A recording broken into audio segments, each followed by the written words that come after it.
And first, our big story this morning takes us to Oregon, where the state and city of Portland are now suing the Trump administration to try to block the National Guard from deploying to Portland. And hundreds of people gathered over the weekend in Portland to rally against the federal government's new plan. King 5's Drew Andre is in the studio. Drew, how did we get here? Well, for our protests at the ICE facility over there in Portland, they started back in the spring and actually continued on into the summer. And there have been clashes during that time. But this weekend, the president wrote on Truth Social that troops would protect, quote, war-ravaged Portland. Oregon's governor said she spoke to President Trump and told him Portland is doing just fine. But Sunday morning, Defense Secretary Pete Hegseth moved to mobilize 200 members of the Oregon National Guard into Portland for 60 days.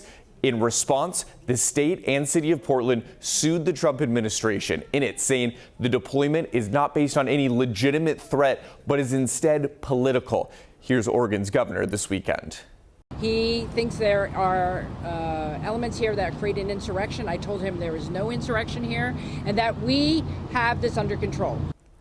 Now, the ICE facility in Portland is south of downtown, and the protests have been isolated to that one-block radius. Governor Kotek said the president is acting on misinformation and outdated media coverage about Portland from 5 years ago, when protesters took to the streets on a regular basis after the death of George Floyd. That ignited intense and violent clashes with police, with images routinely broadcasting across the country. Now, as of this morning, there's been no confirmed reports of any additional military personnel in Portland, and the White House hasn't given any timeline around when or if troops could arrive. Jake. Drew, over the weekend, as well as you mentioned, hundreds of protesters rallied at Portland's waterfront to push back against the plan. Governor Tina Kotek and Portland Mayor Keith Wilson led a march through downtown after joining protesters on the waterfront.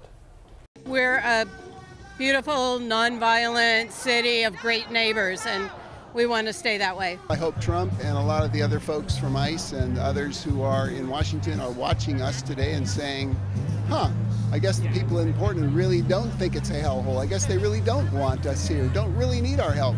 Maybe we should rethink that and go somewhere else. And we should note there was a separate rally outside of Portland's ICE facility over the weekend. The building is located just south of downtown. The president said protests here are what prompted him to send in the troops. He claims ICE facilities are under siege by Antifa and other domestic terrorists. Protests were peaceful, though, over the weekend. But since June, more than 24 people have been arrested in connection with protests here. Most arrests happened in the first month and led to misdemeanor charges.